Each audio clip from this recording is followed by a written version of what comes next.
ધોરણ 11 ભૂગોળમાં તેનો ખૂબ જ અગત્યનો વિડીયો છે. પ્રકરણ 1 થી 6 અને 15 આપણને 15 માર્ક્સમાં પૂછાશે, જ્યારે 7 થી 10 અને 16 એમાંથી 35 માર્ક્સનો આપણને પૂછાશે.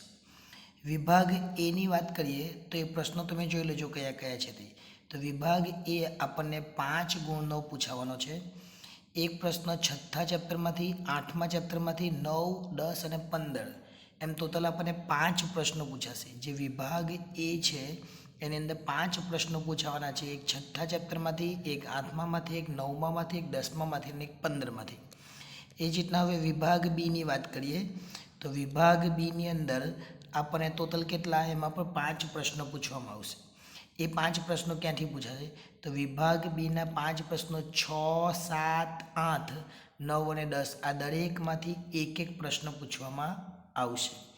ત્યાર પછી વિભાગ સીની વાત કરીએ તો વિભાગ સીની અંદર આપણને 2 માર્ક્સવાળા 4 પ્રશ્નો પૂછાશે. અને એ 4 પ્રશ્નો ક્યાંથી પૂછાશે જોજો.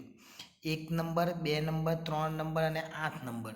એટલે 1 નંબરનું ચેપ્ટર, બીજા નંબરનું ચેપ્ટર, ત્રીજા નંબરનું અને 8મા ચેપ્ટરમાંથી આ જે 4 ચેપ્ટર છે એ 4માંથી આપણને 2 માર્ક્સવાળા પ્રશ્નો પૂછાશે. એટલે ટોટલ 8 પ્રશ્નો આપણને જોવા મળશે.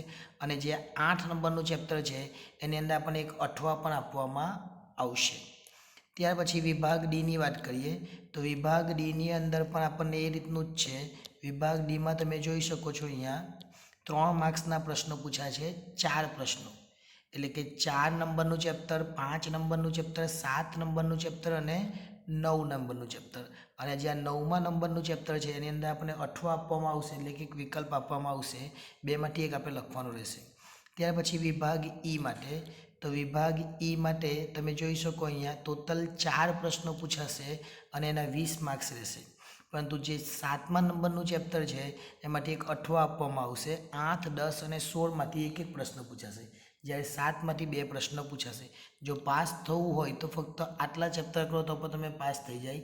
7, 8 અને 10 એ બહુ અગત્યના ચેપ્ટર છે. એ તમે પાસ કરી નાખો તો પણ તમે પાસ થઈ જાય, સારું એવું કરી નાખો તો. પણ આ બ્લુપ્રિન્ટ પ્રમાણે તૈયારી કરજો જેથી કરીને તમારા વધારે માર્ક્સ આવી શકે.